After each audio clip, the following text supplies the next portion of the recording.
Hi, Mr. Evans here. This video looks at Bartlett and Ghoshal's multi-domestic strategy. It's part of their framework that looks at the different strategies that multinational companies might have for operating in the different markets in which they've got operations. So there are two factors that determine the strategies that a multinational company would use. The first is whether there's pressure for local responsiveness, i.e. does the product have to be adapted to suit local tastes, or can we use the same product in every market throughout the world, a standardised one? And the pressure to reduce costs, benefit from economies of scale on a global basis. These are the factors that would determine when pressures for local responsiveness are high. I've been through that in the previous video, and the pressures for when cost reduction might be high. So in the previous video I looked at an international strategy. In this video I'm going to look at the multi-domestic strategy. And a multi-domestic strategy is characterized when the pressure for local responsiveness is high and there is low pressure for global integration. So when would a company use this?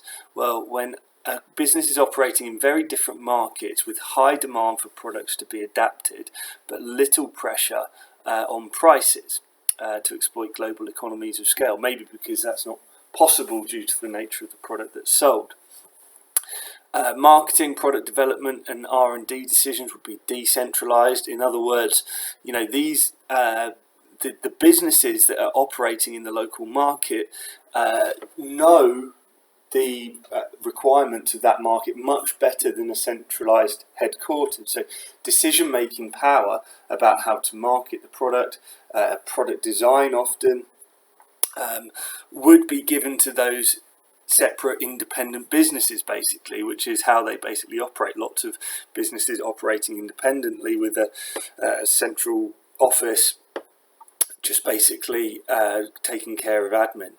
Local branches of expertise, they make their own decisions, but unfortunately this might not make the most of the organisation's core competencies. It might be quite difficult. Maybe we've got businesses operating in different markets, different industries, and therefore it's quite difficult to share core competencies across the brand. The example that I think might be a good one of this would be Virgin. Okay, lots of different companies that Virgin operate in lots of different markets. It's kind of this conglomerate model. They're in different industries. You can see here we've got like Nigeria cargo, Virgin America, which is passengers. You can see how it might be quite hard for all of these businesses, basically, which are separate. Virgin Coffee, all of these businesses operating in different markets, different customers, sometimes selling different products. It might be quite difficult to spread their core competencies across this business. Of course, the advantage is it spreads risk, because maybe if the coffee market isn't doing so well, then maybe the Nigerian cargo market will be, and they're able to spread risks across those stores. I work in the UAE at the moment, and they still have Virgin Record Company, Virgin Shop, and for some reason they're not doing that in the UK anymore.